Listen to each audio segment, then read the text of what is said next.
Hey guys, I'm Kelly Todd and I am a senior adoption consultant and the social media manager for CAC. As you know, we've been talking a lot about waiting this month, waiting in the adoption process. As someone who has walked through the adoption process before, I completely understand. And I've spent plenty of my time here on this earth waiting. From, like I said, waiting in the adoption process, from waiting in the oncology unit at the hospital for my test results, or waiting to see a positive pregnancy test. After years of trying, I've become quite accustomed to waiting in unknown spaces. Waiting used to steal the very life out of me. I despised it. But then something happened, and through that experience, I learned to be grateful in the wait. So I'm going to share a little story with you with the hopes of encouraging you as you're waiting in your own adoption process.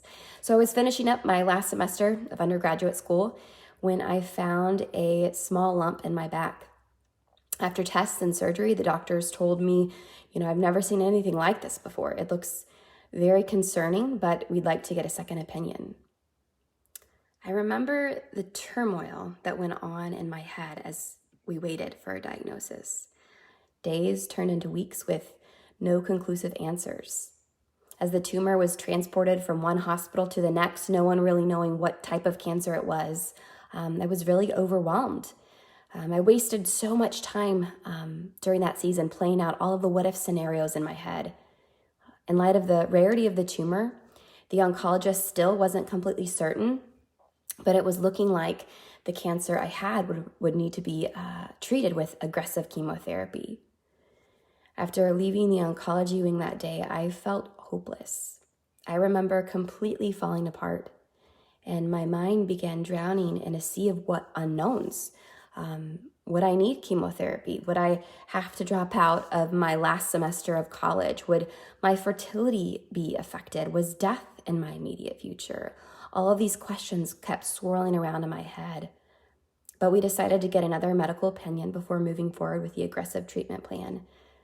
Waiting became second nature to me. Sitting in waiting rooms, waiting for tests to be done, waiting to hear back from the doctor about those test results. For the next few months, this is what my life consisted of, learning to sit in the uncertainty. To our shocking yet pleasant surprise, the final diagnosis of the tumor was cancer, but it was a less aggressive form of cancer than originally diagnosed. So that meant that surgery was sufficient and no further treatment, no radiation, no chemotherapy would be required. Although this situation was probably one of the most scariest times of my life, even as I look back on that time, I can say with certainty that the wait wasn't wasted.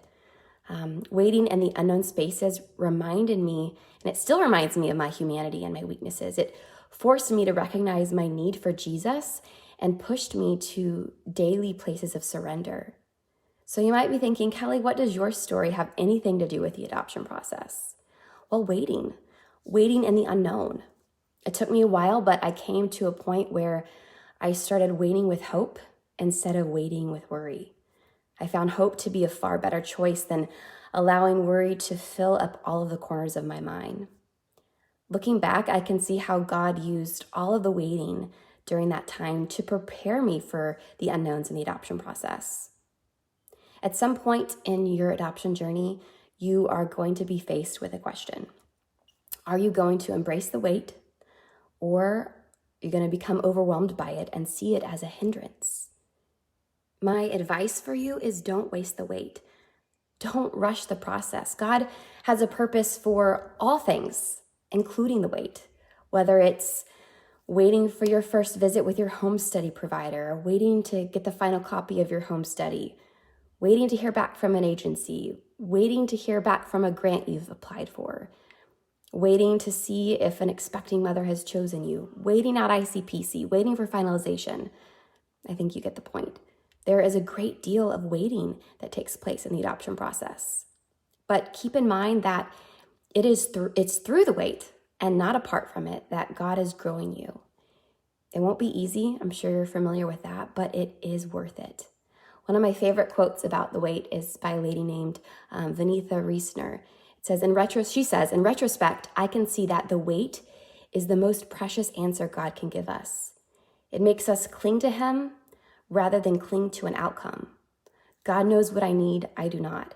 He sees the future, I cannot. His perspective is eternal, mine is not. He will give me what is best for me when it's best for me. As Paul Tripp says, waiting is not just about what I get at the end of the wait, but about who I become as I wait.